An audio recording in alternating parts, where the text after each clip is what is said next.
Um, if there are no questions, then Melissa, would you like to tell us a bit about summer camp for adults? And I'll mute mine so you can turn your microphone on.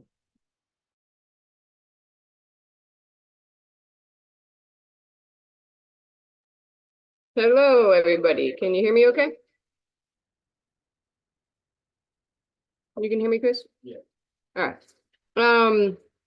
Well, so basically we've solidified our dates for adult summer camp and a bunch of sessions. I think there will be more added, but some fun additions are building living fences up at the land and learning how to do that. There's about a 3-day workshop for that one. There is treehouse design and build, or half build. Probably won't happen the entire session. The whole thing wouldn't be finished, but there's a 4-day workshop that is geared towards that, and we're really excited for that. Photography, which is the first session happening in late April. There's a writing retreat in late July, which is going to have a lot of different speakers and presenters, writing workshops, writing in the forest, writing by the lake, some wellness aspects of it. All of our sessions have, option for all 3 meals, healthy food, hopefully mostly from the garden or foraged from nearby farms and areas. And there'll be camping options, indoor sleeping options for those who aren't quite ready for the camping. But it's kind of first come, first serve. And inside there's about 5 spots, depending on how it works. And outside there's as many spots as necessary. Usually though, we don't want to go over 15. So people will be coming in. We are seeking some facilitators. We have gardening in May, which we're still looking for some people who have insight when it comes to designing gardens or just community gardening in general and unique kind of knowledge that they can bring to that, as well as we're open to opening up other sessions. If you have a specialty that has to do with nature, gardening, photography, art, natural building, design, let us know and we're happy to set it up. We also are taking 2 volunteers per session. 1 definitely, and 2 as long as it gets filled up. And those volunteers will have, depending on how it pans out, they'll have ability to camp on the land or possibly sleep inside, and their meals will be there, but they'll be helping with cooking, organization, or just teaching in general. And so there's a lot of options, and we sent out, kind of messaging about this to about almost 1,000 people this week. So we're sending it out there, putting it out for educators and artists in the New York area and beyond. Really excited to bring people together. And so, yeah, if you are interested or people that really want to get away and they maybe can't normally afford it. I've never been able to really afford the writing retreats that I see out there. And so this is a much more affordable option, as well as there are volunteer spots, there are teaching spots that are unpaid, and there are also opportunities if you want to help promote one for you to just come and enjoy it. And you got 4 people that do it, and so now you have a free spot. So there's lots of ways to work with us on this. So yeah, that's about it. Anything to add, Chris? Yeah, if everyone can hear me, we are open to classes that we haven't organized, or we're open to some ideas. We are pretty direct in that this is our first year. We cannot guarantee attendees. We cannot guarantee that anyone offering a class will make a said amount of money. But I've always been a person to start now. And if we have the foundation of it, we can build. So if you have a good idea, let's try it. If you know people that are already interested, then let's figure out a way for, if money's important to you, to generate some revenue and make sure your time is taken into consideration and that you're happy doing whatever you're doing. We do not want to have people come up here and feel like they are being taken advantage of, or they had some idea or expectation that would have been impossible for us to fulfill. But also we recognize the skill sets you bring to the table. We recognize the time it's taken. And so we want to make sure that we can balance it as best as we can. And I think in all these endeavors, we have to remember that we've never done it before. And so who knows what happened? So wildly exciting. Did everyone see in the chat? I did post in April, we're doing a photo workshop. I think we'll do another one in May, but I'm working on that. We have garden design, community gardening, an intro to outdoors, machinery tool workshop, celebration fire ceremony, writing retreat, music lock-in. And with the tool workshop, by then we're gonna have the portable sawmill. So we'll be showing people how to use a sawmill, like that can cut 2 foot in diameter tree trunks. We'll have our neighbor who is a master craftsperson come show you how to use circular saws, miter saw, circular saw, similar. Well, separate from carpentry, this is why I'm describing in particular that there's some people who, before they can even get into carpentry and trying to build things or deal with the wood, are afraid of equipment. And we want to make sure safety is very, very much on the forefront. And that before we invite people to build with tools, that everyone has gone through some understanding of how to keep us all safe, and to build familiarity. And so our neighbor has a bunch of equipment and we'll be able to bring it over and show everybody. Past that, then we'll get into the actual construction parts where we have another neighbor who's a craftsperson and will show us how to make tables, Adirondack chairs, benches, maybe cabinets if we get into it deep enough. But at a bare minimum, how to cut wood without hurting yourself, how to work with screws, nails, hammers, chisels, things of that nature, and begin to get that creative juice flowing when it comes to building. Like I rap. And so when I think of creativity, I often have looked at it like, well, my music, my photography, my art. But you start working with wood and you realize you can turn it into, like, people made machines out of wood before there was metal. I couldn't even start to conceptualize how you do that. And so there is this creative element of, once you know the tools and once you're familiar with the wood as a medium, that the creativity kicks in, and then we'll have some kind of advanced courses for people that are ready to move into that arena. Any questions up till now about summer camp for adults?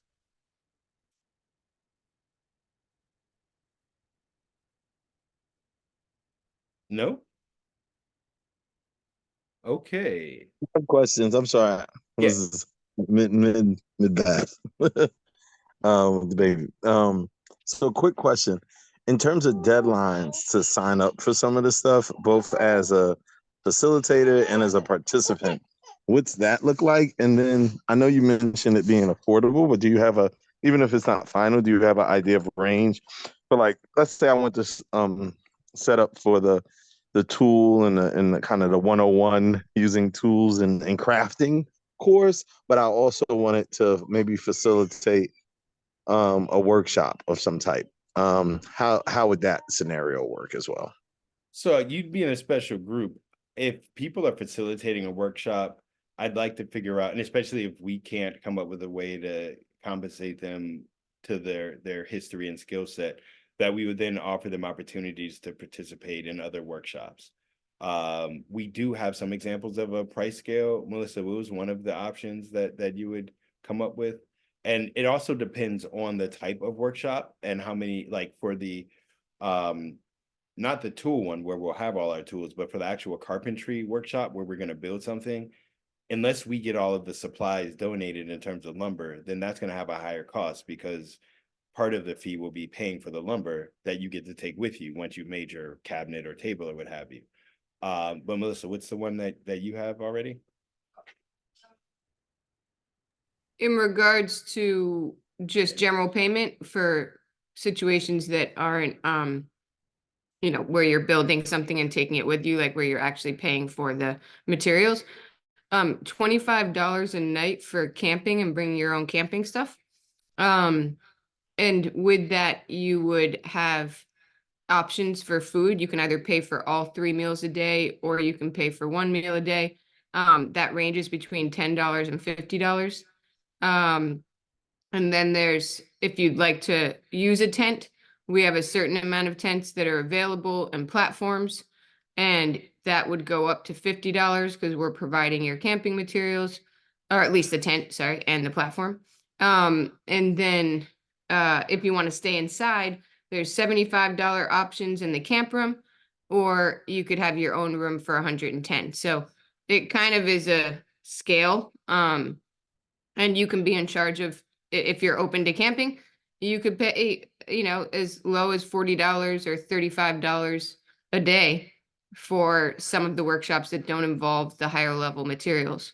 Or if you want to make it kind of a vacation, you can have the higher price. So it's up to people. And we do have some options for what would be the equivalent of a scholarship. Yeah. program or Volunteer.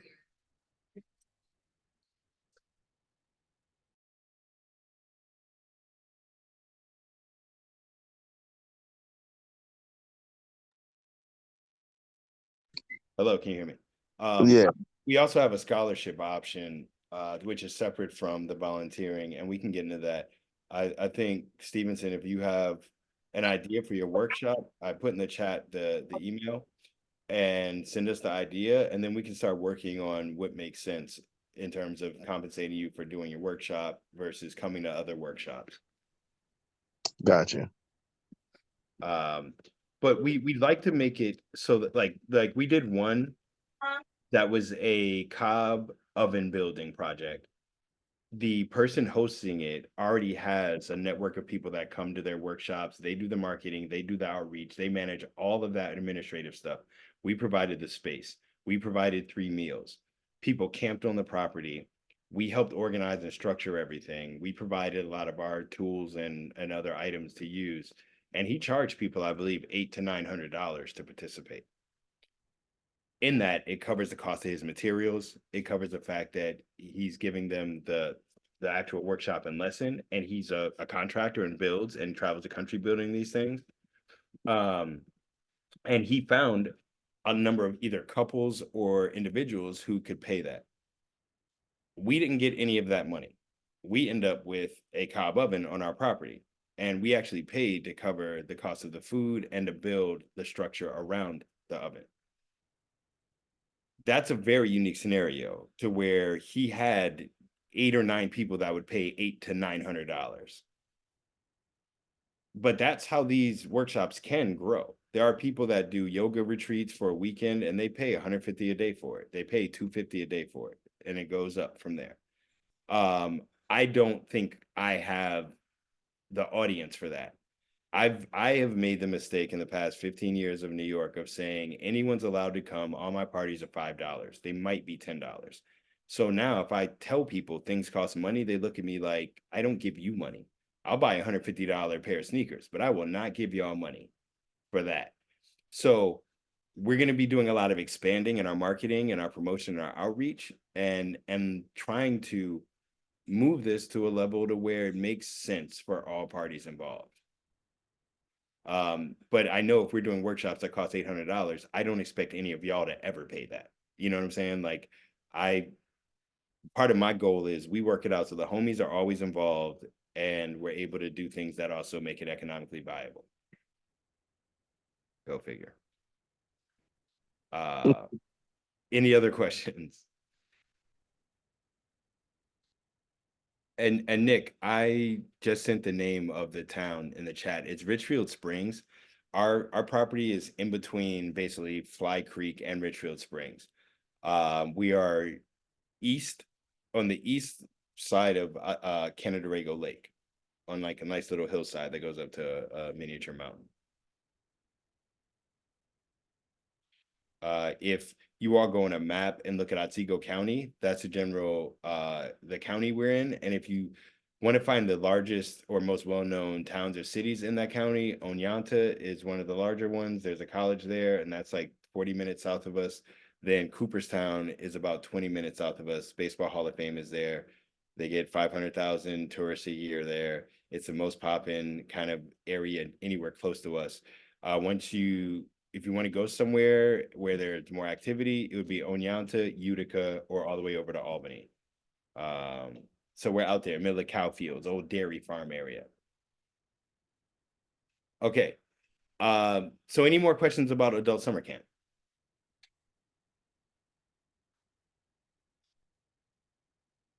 It's very family friendly. When, well, in the sense of like, right, what wouldn't make it family friendly?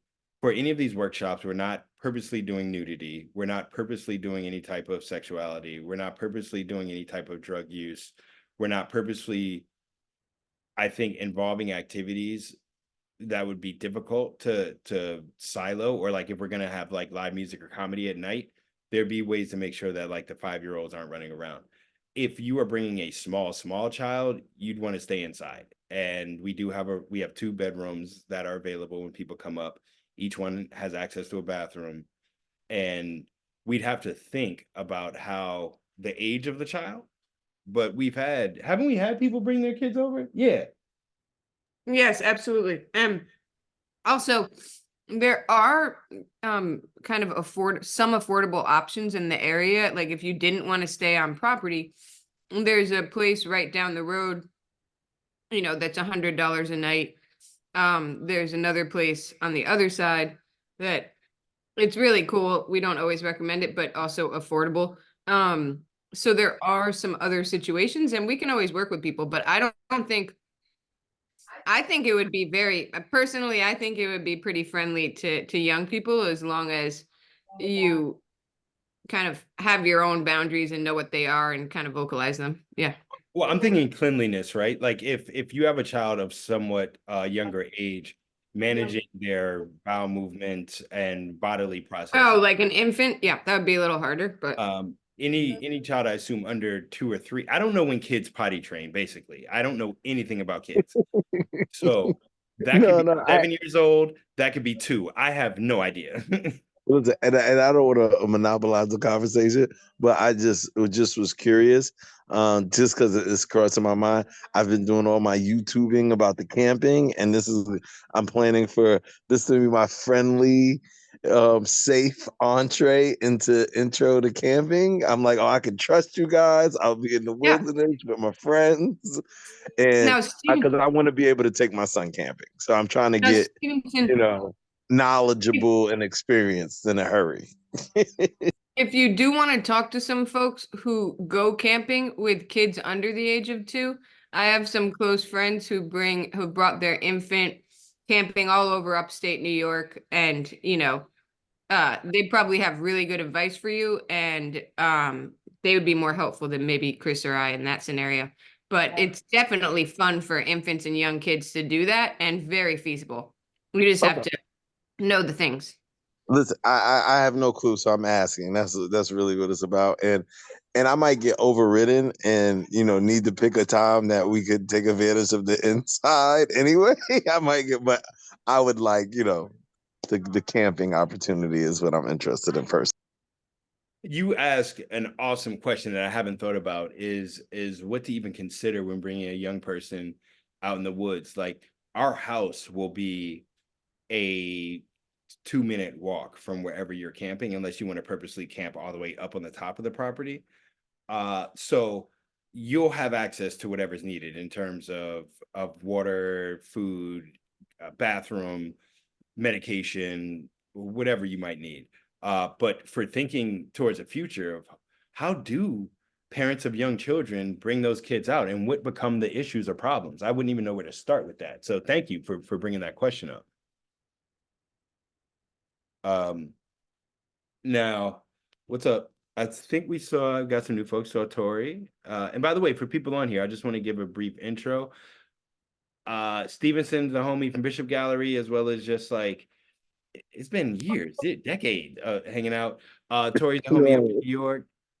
And Tori got me excited about what we're gonna do when we get older, and this idea of we need a spot, and I appreciated that. Nick is on here that we've known through the art and music scene for a number of years and have talked about some possible projects together in terms of land or buildings. And then Madi, I know as a multi-talented artist, and from being out amongst the world, and more recently has been asking about land and what can be done. So I'm glad we're all here. Are there any more questions before we get into the in segregation part?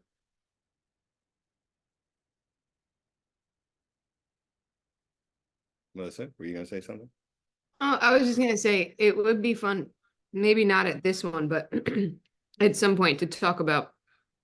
I'd just love to hear people's ideas about growing older and what that looks like with land and whatnot. And we've been talking about that a lot.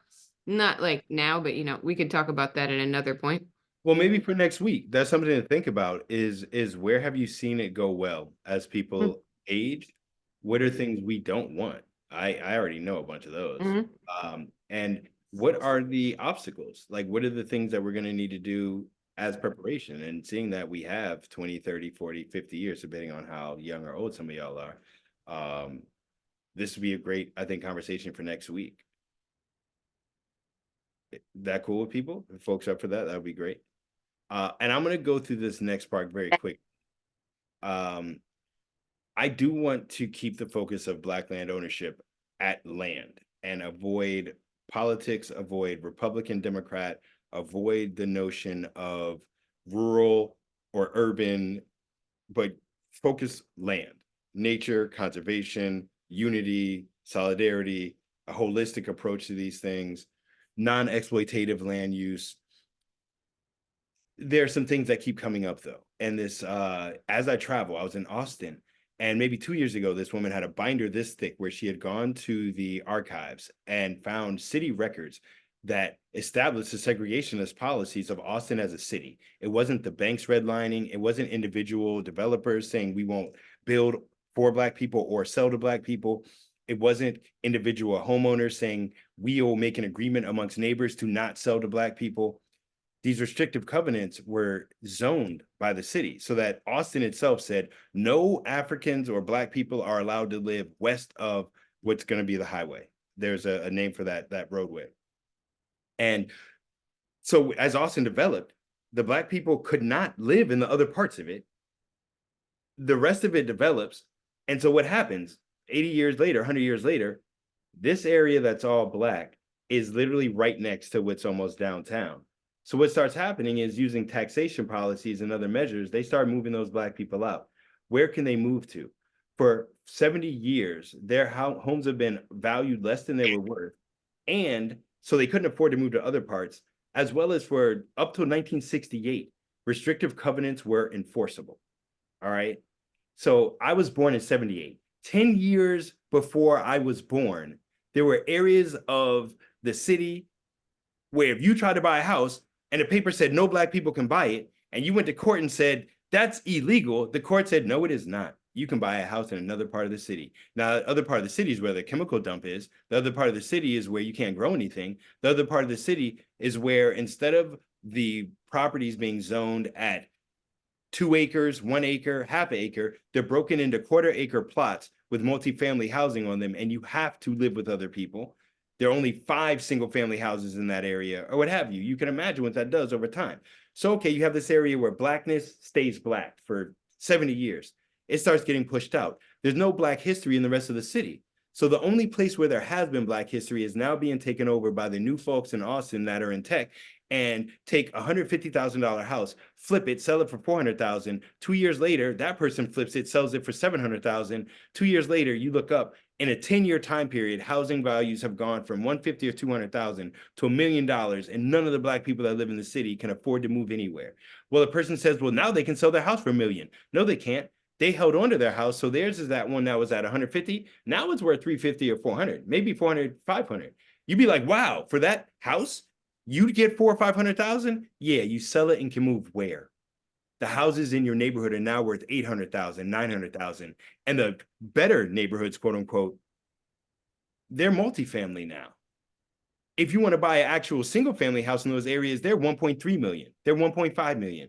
And you're on fixed income. You've held on to your house for 40 years. You're 65, 70 years old. Your credit will not allow you to buy an $800,000 or $900,000 house, even though you have 400,000 cash. Now you're going to lose some of that because of depending on when you invested, capital gains versus blah, blah, blah, you're getting into tax stuff. But I was like, wait, what? This was set by the municipality. So I then go to Raleigh, the same thing in Raleigh. And in Raleigh, there were plantations in the city. So Raleigh's different than Austin. Austin, I can't really get into the times and dates right now, but Texas wasn't necessarily a slave state. it came into the Union so late that slavery and plantation economics weren't a heavy part of Texas as an economic system. Anti-Blackness was, though. And it was one of those places people would capture Black people, go to other slave states. And once the Jim Crow element hit, its anti-Black legislation was heavy, heavy, heavy, heavy, right? Raleigh, North Carolina, was part of the plantation system. So when the city itself developed, and also it was a confederacy. Like North Carolina was part of the confederacy. So part of North Carolina's history is it celebrates the people that up north people said were bad and evil, right? So you're starting with that difference. Then once slavery ended, it wasn't an area where they said, I'm sorry, we were wrong. It was an area that said, we're forced to change things. We don't want to. And you Union people all of a sudden let Black people get into Congress now during Reconstruction. You let Black people buy property. We're not for that. These people are slaves. And we believe that. So what happens? You get the kick up of Reconstruction, after Reconstruction, Jim Crow, and the return of the antebellum South as an idea. And you had the erection of the statues. Those statues weren't there prior. They got put up to scare the Black people. You got the introduction of restrictive covenants, where in Raleigh, the city itself said Black people can only live in this part of the city.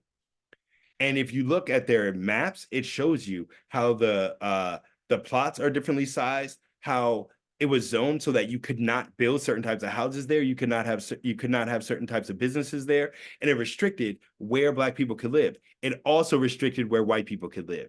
Also, there were laws that prevented miscegenation. I can't say the word properly, but interracial relationships were illegal until the late 60s or 70s.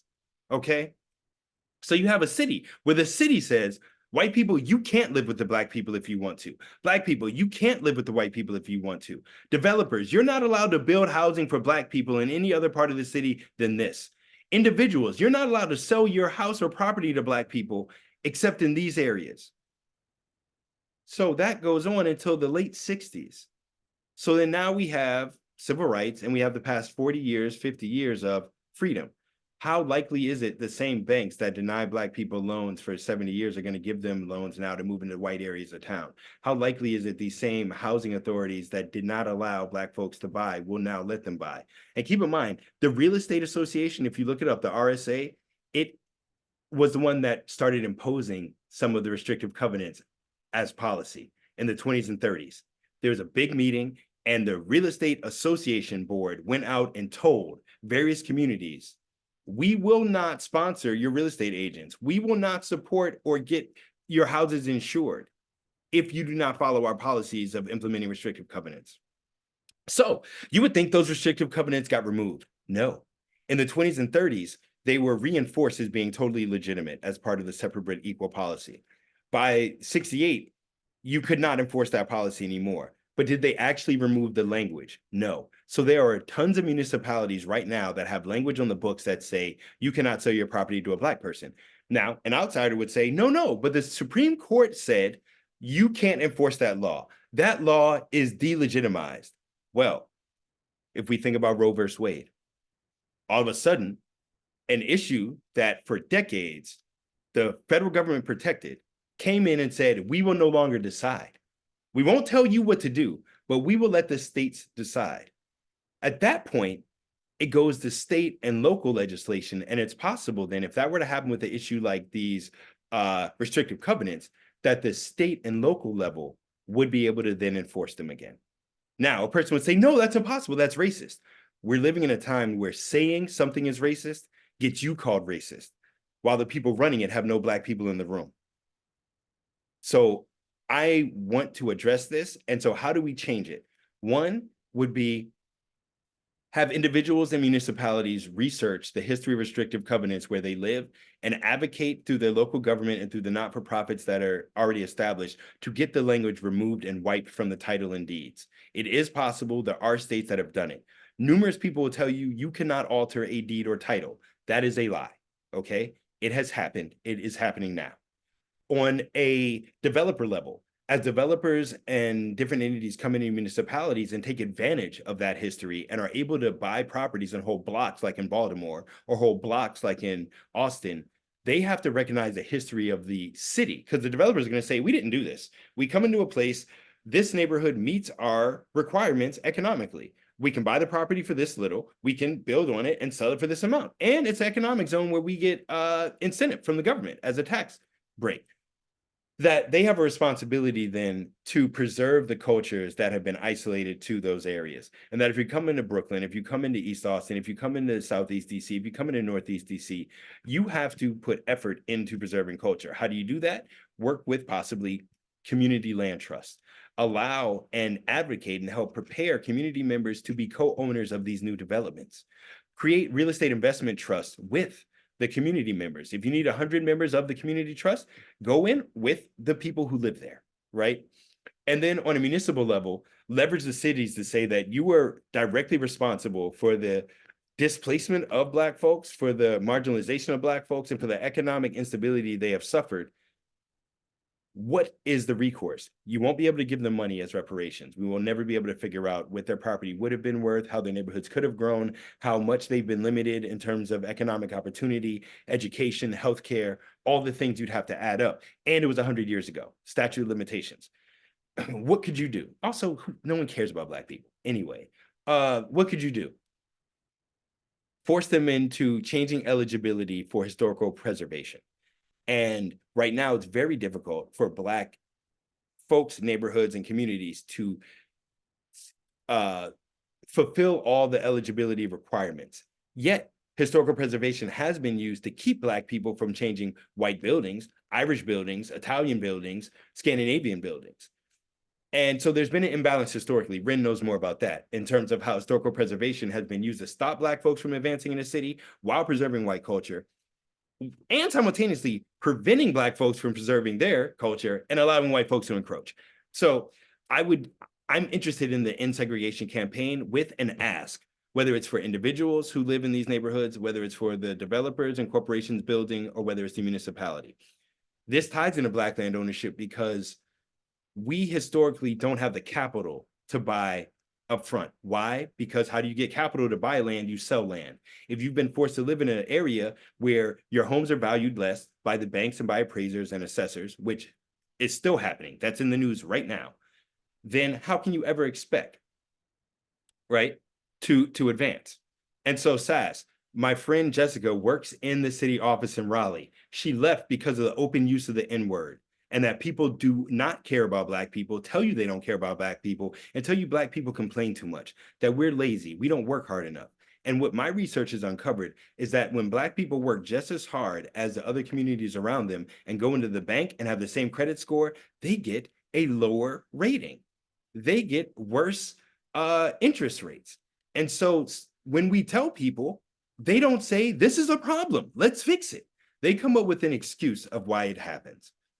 When people care about communities, they take action. They sacrifice for it. And I'm very comfortable saying that in every point that Black advancement happened, it wasn't because all of a sudden people cared. When the Civil War broke out, that was an economic issue where the Union and the North was moving towards industrialization. Europe industrialized in the 16th and 17th century. We were in the 19th century still doing agriculture. And that was because the South and the Midwest are larger and had more landmass and in a certain way influence in that way. So the US said, we are going industrial, and fought the South over it. How did we do that? Take away slavery. The South had the benefit of free labor and stolen land from Native people for too long. But that was an economic fight, right? When we look at civil rights, the civil rights movement really took hold around the Vietnam movement, and when the Black community started working with the anti-war movement, and when the boycotts took effect and all these white companies started losing money because they realized the Black folks were necessary in order for them to work. There's never been a time where off of morality, advances were made in a sense that's meaningful to me, other than economic influence.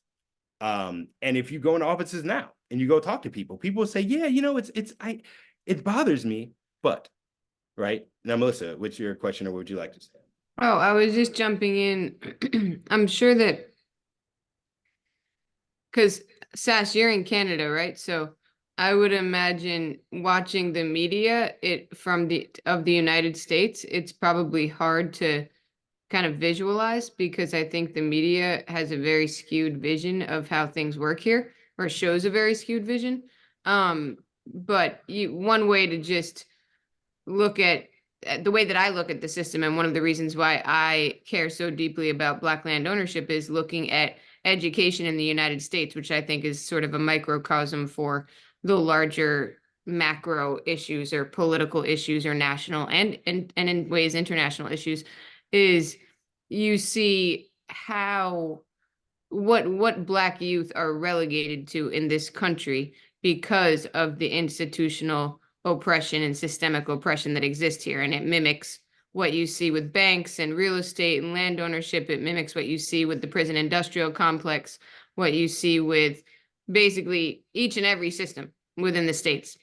And so it's, part of my push around rural land ownership is, right now, one of the big problems that I see in education is a lot of our Black youth are in urban areas and have grown up in renting systems, and you do not have, and so there isn't really always, there can be, but in many communities there isn't really a path to follow in terms of like, who are my mentors that own, acreage or have built their own homes or have the autonomy out in these other areas where they might have dual, during the pandemic, you saw kind of white flight from the city in a sense, where a bunch of people just left and went to their parents' houses, or generational wealth, like left and stayed there, or bought property on a whim because they just happened to have $50,000 in the bank and knew that, and had support, or their family helped them to get out of the city. So I'm just jumping in to say that I think it's probably different looking in from another country, but it's pretty clear and obvious here, and especially within the land system, the education system, what systems are doing to kind of separate and create oppression. Sass, I want to get your question. The one add-on I would have is, and trying to keep this to land because it's such a wide breadth of discussion. When you're a renter, you make very few decisions for yourself. And it requires then that other people who are owners make decisions for you. I don't hear the developers in New York City speak with care about Black folks. Melissa has gone to view spaces without me, and the person says, I'm glad you're not Black. And so I think when you look at all 50 states, how many states did not have a history of restrictive covenants in the capital city of the state, so where the home of the legislation was? Out of 50 states, how many did not have restrictive covenants? One, and it's Hawaii, because it was brought into the union after restrictive covenants weren't allowed to be written. But Sass, what's your question? So thank you for this and letting me know about this session. I hope you can hear me well. Yeah. So first of all, Chris, it's always an experience being your friend. And I'm so happy that you are in my life and that we met each other by pure happenstance at a show. I think that, you're talking about removing the historical presence of restrictive covenants. I'm not sure that prevents a recurrence. I think and again, as a Canadian, so I do recognize, I watch American news every single night, and I turn it off a lot. Good. And I turn it off a lot because you're often seeing, the news loves a train wreck. The news loves a train wreck. They want to, you don't turn into the news. The happy news of the day doesn't lead. It's at the end, often it's some kind of let's make ourselves feel good because we've told a happy story thing going on, but it doesn't lead. So I would tell you that we moved into a neighborhood, a small town neighborhood, about a year and a half ago. And we rented at first a house, and right across the street, single family houses in this area. It's a resort town, but we've made it a permanent residence. But right in front of us, beautiful home, couple of mixed race. and they became our best friends. My cousin, first cousin, has a black husband living in a nice area. There are changes happening by osmosis and by the fact that this millennial generation is less fixated, at least in Canada, on things even like gender, never mind race.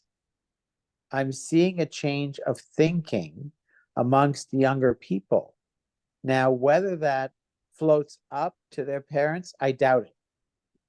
I doubt it, because even they within their families have resistance points of historical nature. So I was glad you're bringing up the points of the 60s and the 70s, and in those 10 years things changed.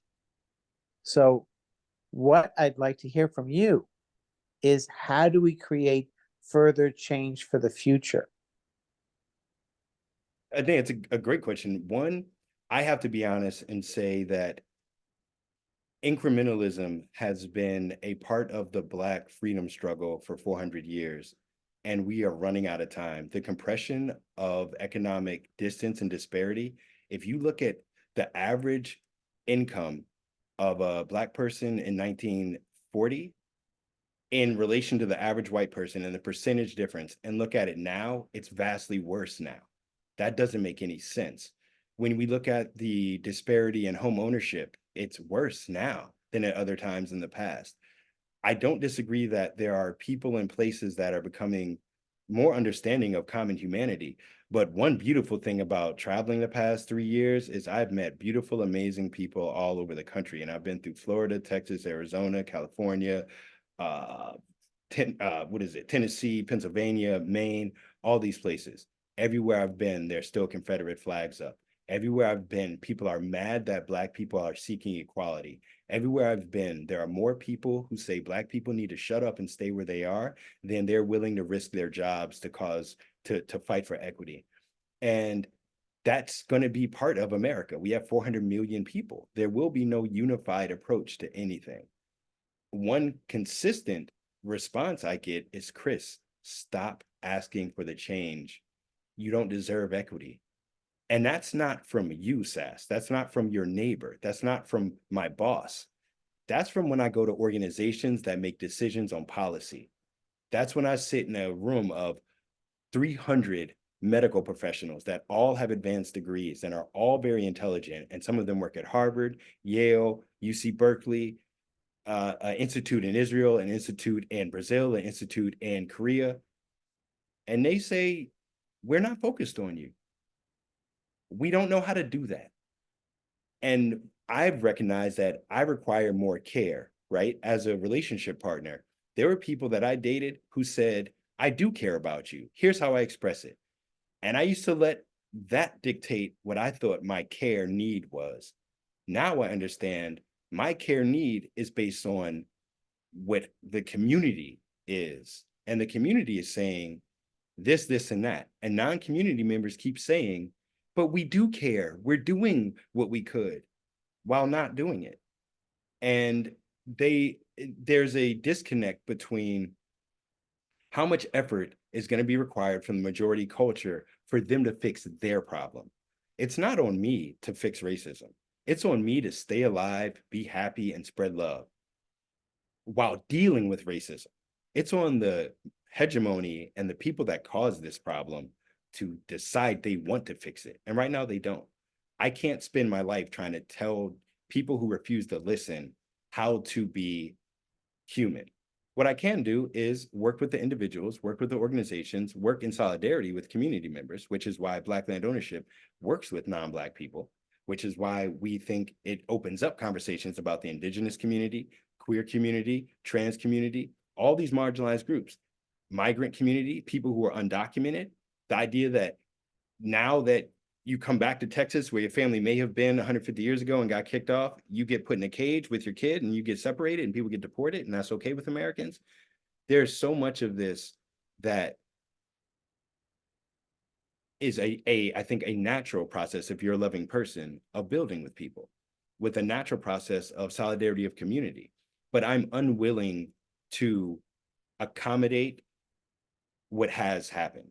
I am not satisfied. So when I deal with certain municipalities, they're going to say, look, we did this program. Look at how well we did. To me, that sounds like, hey, I only beat my wife 2 times a week instead of 7. I'm at the point of no more beating up women, dog. Like that's period. And that's extreme though, right? But that's also what I think is needed, because my friend's brother works for InfoWars. He has no problem going on the radio and saying that plane crashes happen because there are more women engineers now. If he has the confidence to say that, even though it's factually totally untrue, I'm Right. saying truth. I need to be able to be confident in my truth, because I'm dealing with a lot of people who are overconfident in mistruths and they know it's not true. Right. And so it's tough. It is tough. You're a warrior.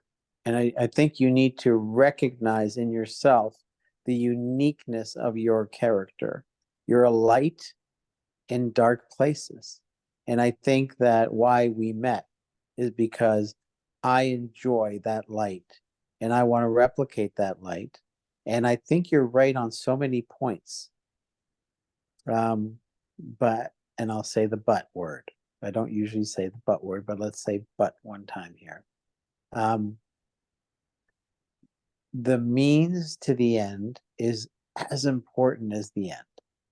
And so I think when I hear you talking about the 60s and 70s, and this is where my mind goes to, it goes to, and maybe that's because I'm a fixer by nature. And I say, what are we going to do? What are we going to do to help improve this? The only people who can change people are the people themselves. You can't change somebody else. You can only change you. Yet what you could do is plant a seed. And I think what I really enjoy is when I hear you plant seeds of ideas of positive change.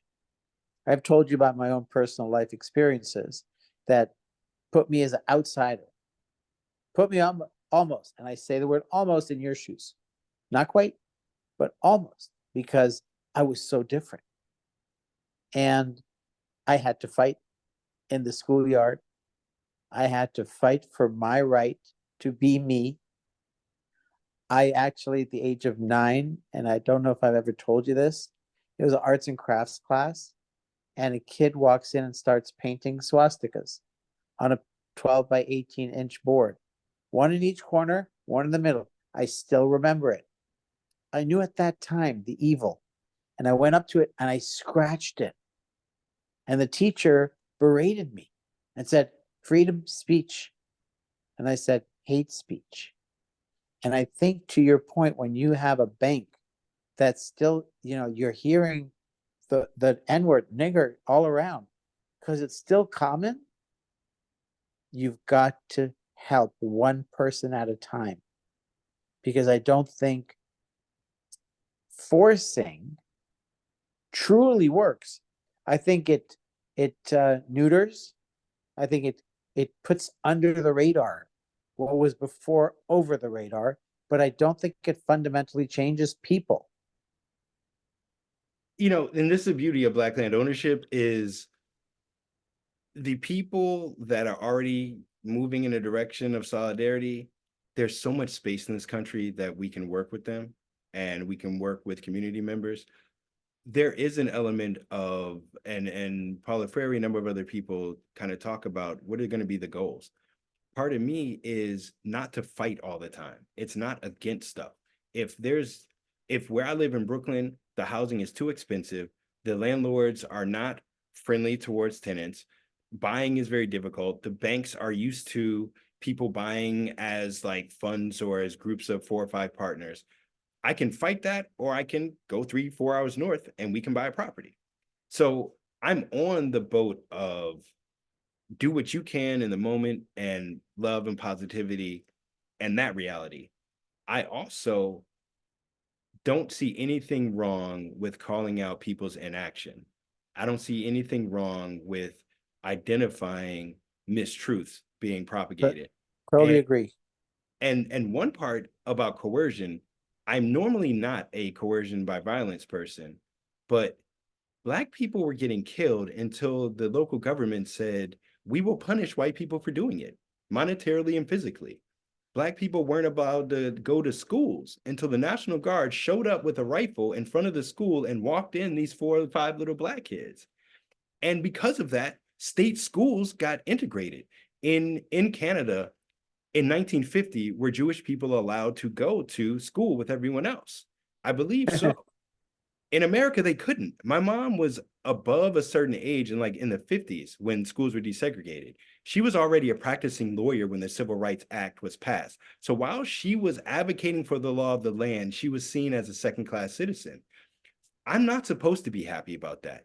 And there are Nope. people in place now who are okay with those type of systems and who are okay if we were to go back to that.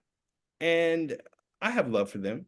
I don't think that they will never learn, but there's also amount of safety I have to consider. And at certain points, it's no longer safe for me to be so open armed. Now there's some hands up. Let's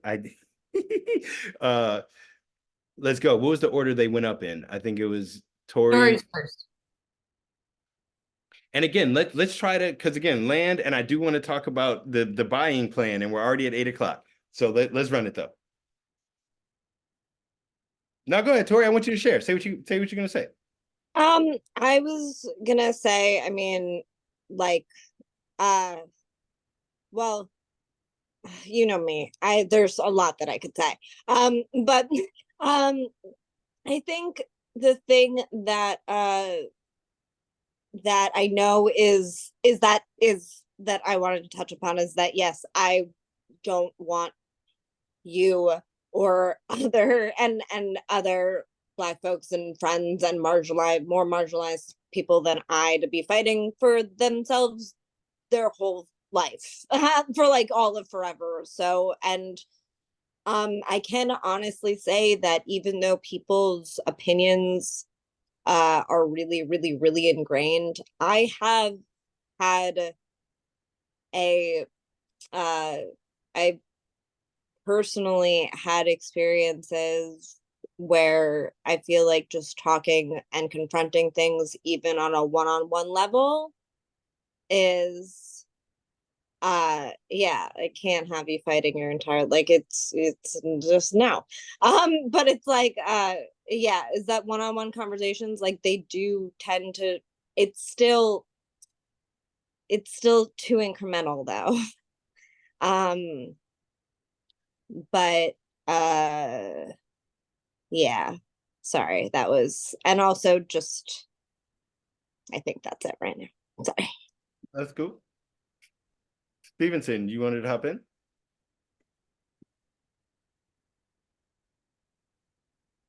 Or Melissa, who had the hand up? I had a hand up a bit ago. I was just gonna speak to, I appreciated a lot of what you said, Sass, in terms of Chris being the light. I agree with that. I also think there is, I'm just to add a positive, I'm really proud of what Black land ownership is doing in terms of being that change that you were talking about. Like, I really don't know another organization, and maybe there are, I just don't know of it, that is kind of buying property across the United States with the mission of giving back to community and nature, solely. Like, I think looking at land ownership, and I think Chris and I talked about this early on, talking about like this is a human rights issue. Like, to give specifics to what Chris spoke to, like 1901, I think if you were to accept that the Black community was about 14% of the society, they also owned about 14+% of the land, of the rural land. And now they own under 1% of rural land. That is crazy. So like, as much as there is progress, there has been a digression, like, or is that the right word? There has been a de-evolution of like how this works. And so it's really complicated, like watching, wow, there's all these things that are moving forward and getting better, and people on an individual basis or on a community level are starting to see each other more. Yes, in some spaces. And in so many other spaces, because the United States, I feel like, is kind of like a huge group of countries in comparison, and so I think just the positivity that comes with purchasing land with money that in a way we don't have, but we are putting out into the world to put towards this idea that if we can change the dynamics here, like we are helping humans. We are changing the game, like humans, right? Like the rights are changing, like the calculations are changing, the data is changing, and that takes a lot of belief and a lot of hope in humanity. And so I don't know. I just wanted to say that I hear all the sides of it. I'm really I'm very proud of what the organization is doing, and the possibility that this could spread. Even the mission of you don't have enough to do the thing, but do the thing. I mean, that's a really simple way of looking at it. And I think that's what we do. And so I'm excited about that. Now, one add-on and one add-on to this is the no segregation campaign and how the restrictive covenant things come up is because there are a lot of white folks that don't realize that they have benefited from racism in a way that hasn't been overt. One way could be, look at your title. The way this house came to you is no one was allowed to sell it to a Black person. How many neighborhoods do you see where Black people refuse to sell to white folks when they come into it? Yet how many neighborhoods do you still see where white folks refuse to sell to Black people? All of a sudden the house is $20,000 more than it was listed for. All of a sudden there was already an offer on the table. All of a sudden A, B, or C requirements need to be met. That stuff still happens. And so I think at the end, when I'm pushing this no segregation or in segregation campaign, I think it allows people to be active and say, well, what will I do in order to make up for this history that maybe I didn't directly contribute to, but benefit from. And as a man, I relate to that. I have to understand that I benefit from patriarchy all the time. I have a responsibility to other people in the world who don't get that benefit. And I don't have to feel guilty about being born a man, but I may have to think about some of the decisions I made or some of the things that I've done that were inconsiderate and that weren't real to me because I'm not a woman. And I don't think that's a negative, right? And if anything, it also brought us, when Melissa brought up the human rights issue of looking at landless people around the globe. And whether you look at the Kurds, whether you look at some of the folks now in Afghanistan are getting moved around, you look at some of the folks in the Jewish diaspora that have not had a home for who knows how many hundreds of years, are they ever cared about the way they need to be? Usually no. And in America, Black folks are essentially a landless people, if you look at the statistics compared to other communities, right? And so hopefully these issues, while difficult or hard to talk about, or may bring up feelings of like either guilt or well, what do you want me to do about it? Or this is too big to tackle. I think it starts a unifying process of we're all involved in and moving forward. And how do we want to do that? And some people aren't going to be going the same direction, you know? And so I'm partially like trying to separate who are the city people that are never leaving the city. Cool. There are going to be certain things we do. Who are the people that are going to put their money up? Cool. There are things we're going to do. Who are the people that have trade skills? Cool. Who are the people that already know groups who've done it? Cool. And in my non-communist, like Russian, German, that communist, but like you serve to the best of your ability. And we're not all expected to do the same thing. And we're not all held to the same standards, but we do our best. And that's important to me. All right, any other? Sas, you had your hand up. I think we're also facing right now a generational shift in terms of ownership per se. Whether it's owning a car, people don't want to own a car. Why? Because car sharing has taken hold. Owning the asset just to see it depreciate is not something a lot of millennials want to do. And that also speaks to the shift in home ownership. We have corporations today owning thousands of single family homes and essentially controlling those markets through that ownership, making it tough for anybody to own a home. Never mind being Black. That makes it even tougher. So we're starting with a very different set of realities than our parents, you know, as a percentage of their worth, the house was nowhere near what it would cost us today as a percentage of our worth. And then to add insult to injury, when you have prejudice at the mortgage lender's office, it makes it virtually impossible. So I just want to bring up that I also think we're seeing shifts in attitudes towards ownership as opposed to services. You know, if you ask, travel agents are having a field day because kids are preferring, I call kids, I'm 63. So anyone below that's a kid. So kids are preferring experiences. I used to look forward to owning my first car. Kids aren't looking forward to owning their first car. They're looking forward to doing something unique in some place unique and spending that money, because investing the money in a car loses you money right away. That's not a very practical thing. So I think there's even a greater practicality towards the concept of ownership when that ownership will not reap a reward.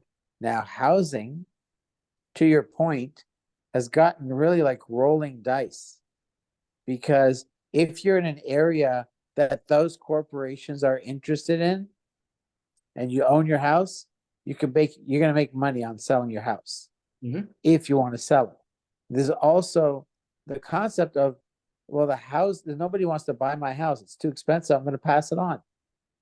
And so you're being excluded by the concept of generations passing on what they own, and so that it's not open to other people to buy into. It becomes very difficult. I think there's a lot going on. And, if you try to dissect it all, land ownership as a concept, I know that multi-residential rentals are the trend right now in cities, because there's also a lack of permanency in the lives of younger generations. There are things that you could count on before, you can't count on as much anymore. So why would you put your money into a house if there, for example, there's a 50 or 60% chance that you and your spouse may not last? I think you bring up a number of great discussions, right? One, in how ownership is viewed. Two, permanence and the transitory nature of whether it's jobs, and that's usually associated with homeownership, relationships normally associated with homeownership.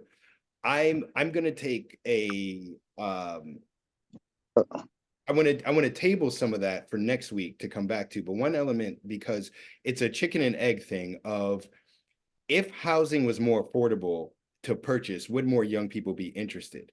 If cars actually weren't $60,000-$70,000 for the nice ones, or didn't depreciate in the way they were, and that's partially tied to the industry of cars wanting to sell more of them instead of you keep the same car for 20 years, would we end up where we are? That's an economics conversation that I'm not prepared to have right now, and I'm very biased. When I look at the trends of people not owning and relying on services, it terrifies me, because the people providing services don't care about us, are not in our community, and when things go wrong, you can't get in touch with a single person. You could do Airbnb, something goes wrong, you're talking to somebody in the Philippines. Now, my cousin's family's in the Philippines. I'm not talking shit at all about people in other countries. I'm talking about that the Airbnb people don't inform the people in the Philippines that do their customer service how things work in America, so that it's almost impossible for things to work properly. But it means the people in the offices never hear from me, and they don't have to, because if I'm mad, I won't use them, and a new person will, because they advertise. With insurance, and you look at how healthcare, if the hospital knew that there was no insurance, they actually kept the rates lower so that individuals could pay for surgeries. As soon as insurance started coming in, you notice a direct correlation between insurance and a huge balloon in cost of services, because they know insurance only pays half or 60%. With housing and a mortgage and the lending, it's a financial product. Instead of housing being looked at as a human need, human rights need, food, clothing, shelter, education, healthcare, as being necessary for all humans in such an advanced nation state, it's a financial product. A house is an asset just as much a stock, a bond, or anything else. And now you have people who run hedge funds who look at financial markets and dictate what assets to put their money into. Housing's a part of that, has been for a long time. So I think if young people saw the benefit of certain things, they would do it. I do agree that there's also a change and that 20-year-olds and 25-year-olds and 30-year-olds have no idea what's about to hit them when they're 40, 50, or 60. And they're going to look up. And a lot of people are going to be upset that they're no longer owners and can't dictate anything about what's happening in their lives because they're renting, they're not owning their vehicles, they're working for people that control where they can go, when they can go, what they can write on the internet. And I think you're going to get a lot of people who don't like being an automaton. I think there'll be other people who fit and they'll be happy in their urban areas. I think I'm going to be one of those folks who's like, I don't want to get fingerprinted just to go into a grocery store. I don't want to have to do an eye scan just to pick up my check. I don't want you to have to test my pee in order for me to do labor for you. And I'll be out in the woods. And I'm a weirdo. Like, I'll come visit y'all in the cities. Melissa, you had your hand up. Oh, I was just gonna say that recently we went to a developer conference and I've been hearing a lot about multi-family residents, multi-family homes and the way in which we're going to develop more properties to house more people and provide more space for renters. And what's very interesting is the people making those decisions aren't people willing to live in any of those scenarios. So I find that to be very tough. Like, And how many of these people at our developer conferences, we've been to 3 in the past 3 months, how many of them are renters? Have we they met? all live in very big houses, and that's okay. But don't tell everybody else how they should live in these small, like, why are we doing that? And so that's confusing. Why aren't the people who are living in those scenarios actually part of the decision making? And what do we do when we see that? And again, this goes back to my push all the time with everything is systemic versus individual versus community. I think we have a major issue with I can do this too. Like, we can all be like, well, but we don't think that way, or our community is trying to fight for this, or da, da, da. But the amount of people that don't even know what systemic actually means, and I'm not talking about anybody here, but in general, when you start bringing up systemic or institutionalized anything, it becomes this thing where people are defending self or community, and it's not self or community. It's a thing that's been going on for so many, like a century now, more than a century, where we are seeing just repetitive practices that are happening within a system, even as individuals and communities get extremely progressive and vocal. And even while we're having equity conferences and we're talking about racial issues on the news, we're still not, the system is not changing. And the example for that I always go back to is exactly what I said earlier. 1901, 14% Black people owned 14% of the rural land, and that was during slavery. Now they own under 1%. Like, that is a systemic issue, and it isn't being, and so, like, it's disheartening going to these, conferences and seeing the people who are making the decisions for how people are supposed to live, and seeing who's there and how they live and how they're saying others should live. And it's tough. It's also the fact that these things aren't like just from the 60s and the 70s. These are happening currently from 90s, the early 2000s. Many of the problems that we're looking at are in our banking institutions, are in our government institutions. And I think we kind of think of them as these separate silos sometimes, of like, oh, we have gentrification over here, we have redlining over here, we have predatory lending over here, when they're all kind of interconnected. And so land ownership becomes a way to address all of them simultaneously, quite frankly. And you take an example of, we talked earlier about, changing hearts and minds. Honestly, I don't even know if that's really the solution, let alone something I would want to do. I think changing the institutions and the laws is really what changes things, because I do think hearts and minds kind of are influenced by institutions, realistically. And so when an institution, especially something that is respected or long lasting, tells you something is okay, you tend to believe it. You tend to act on it. And so the notion that, we have all these, for example, with subprime lending, most of the places that you're experiencing massive gentrification now, prior to that, a decade, 2 decades before that, you experienced massive predatory lending in these areas.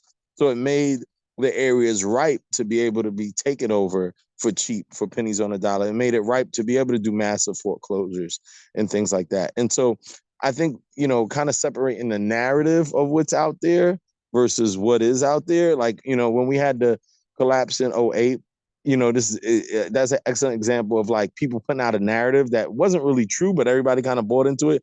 This notion that people have all these houses and that's why the housing market collapsed. That's BS. Up until '08, the number one reason people foreclosed on their house was disability.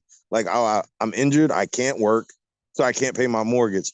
Otherwise, you paid your mortgage. And so I say all that to say I'm interested in how we can, continue to like help people like myself acquire land, but also kind of leverage this movement in a way that helps make institutional change as well, because that's really where, the rubber hits the road. Like, as long as banks and other private institutions can, on one hand, let's say Citibank on one hand can, promote community reinvestment, but they have a subsidiary that's giving 12% loan to people that, because you're a woman, because you're Black, because you live in a certain neighborhood.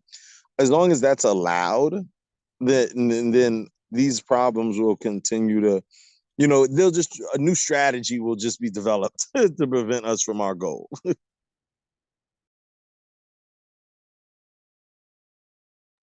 Yeah, I really appreciate you saying that. And I think the integration campaign was the first thing I could come up with that has a legislative component or a municipal component.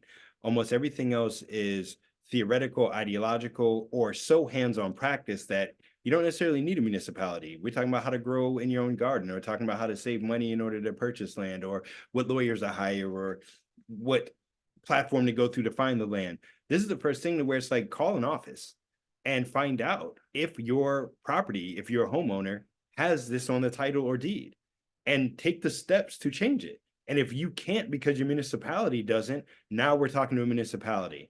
Now we're talking to developers. Now we're talking to banks. And we're not talking to them being like, you are racist. You are the problem. There's something that's been going on. Be part of the solution. And it's not really something to argue about. It's not Democratic, it's not Republican, it's not independent, it's not libertarian. It's an issue where I think there are a lot of white folks who would look up and be like, wait, what? This happened? Up until when? We thought that only happened in whatever. And then when you tell them like, no, Oregon was a no Black people state for a short amount of time. They'd be like, wait, you mean Portland? Like how come they know Black people out there? It wasn't a slave state. Well, I thought Portland must have Black people because they're so progressive. No, they had laws saying you couldn't stay in Portland past dark. Sundown towns aren't just like a joke on TV, and there's paperwork. And so this starts digging up, I think, with the insegregation campaign, the municipal involvement in how we are where we are now. A lot of folks, if you ask them, how come Black people don't live in your neighborhood? Their first response would be like, well, it takes money to live here. They're Black people with money. So why? They never say because white folks wouldn't sell it to them and there were laws that prevented it if they wanted to. They go to redlining and blame the banks. They go to Black people don't want to live here. Black people like living amongst themselves. They go to, well, it costs too much money. It goes to, well, maybe there are issues, all these other things besides it's in the paperwork. And so I think legislation and part of Black land ownership, why we're not a 501c3 at the moment, is we're starting as a LLC. And if we want to be a not-for-profit or a tax-exempt entity, will that be because we're a social club and we have members and we have an agenda and a mission? Is that because we're lobbying and we're a 501c4 and that we're then advocating for policy changes? Is it we're not-for-profit or community organization? And we don't know yet, I'm still struggling with the, I don't know how I feel about ever becoming a nonprofit. I just think yeah, but it's Well, that's why I interesting. say tax exemption. At some point, we should be real and say that we don't have the same agenda as these entities where fiduciary benefit is the primary decision maker. And if Mhm. not, then we need to take advantage of the other categories available for us legally. Otherwise, we will keep losing. If we stay registered as a regular business and function like that without implementing business techniques of how you actually generate revenue, how does it work? And so part of why there are these other categories for tax exemption for churches or for community orgs. And Yeah. I'm not into the current setup of not-for-profit work. I am constantly being demoralized the deeper I get into it, but Me I am inspired by some of these nature orgs. I am me inspired too. by some of these community groups that have figured out how to name themselves and get their exemption or find sponsors, or what do you call that with a fiscal sponsor. Yeah, fiscal sponsors. B Corps or the different scenarios that exist. Yeah, the non-for-profit part just to me like mimics the system in ways that I'm not super interested in, and so it's tough. Yeah. So all right, we're at hour and a half. I wanted to get into, by the end of this year, Black land ownership wants to buy land in conjunction with somebody, but we're going to get into that next week. I've been finding these properties that are only $3,000 and $5,000, and they're in these rural areas where I think if you buy them, you clean them up, you sell them to the neighbor, you're only going to make $2,000 or $3,000, but it will help people understand the process of buying land, how titling works, what the deed and title are, why you need a lawyer for the different parts of it, and learn the negotiation process of buying land. Isn't like going in a grocery store where the grocery store says, I will sell it to you. It's for $4. It's literally a person's like, here's property. You're like, I want to buy it. And they're like, yeah, I don't really need to sell it right now. And so you are negotiating from the starting point. But then you also have sellers that are like, I have to sell this. And you don't know that. So you're going in like, well, it's 100,000. Maybe I'll offer 110. You're supposed to offer 72, and they'll be happy to give it to you for that price. So we figure this all out. We're gonna get into it. I want to thank all y'all for participating this week. And we definitely went in a direction I didn't expect, but I'm very happy we did. And it's reaffirmed, I think, that like our biggest issue when it comes to these other things is the segregation. There's a reason the news can tell us white people do stuff, and I can't say, oh, these people lying. There are no white people in the neighborhood. No way white folks gonna look up and say, oh, they lying about black people. We only make up 13% of the population, and we're forced to live amongst ourselves most of the time. Now, if we want to, I fully support community ideology, solidarity. So if as a group of black people, you want to be able to teach critical race theory and you feel like living around other black people to support that when they go to their friends' houses, I understand that. If you are Jewish and you want to make sure there's a synagogue and you live around, it makes sense to me, but there are black Jewish people. So you wouldn't be segregating just on that. If you're Muslim and you want to make sure there's a mosque in a community, again, that's not segregated. Part of the whole thing in Islam is all the people who submit to the will of Allah are community members. So I can't wait to keep talking to y'all about this. Any last statements on the way out? All right. Peace. Peace and love, y'all. Good seeing you, Stevenson. Later.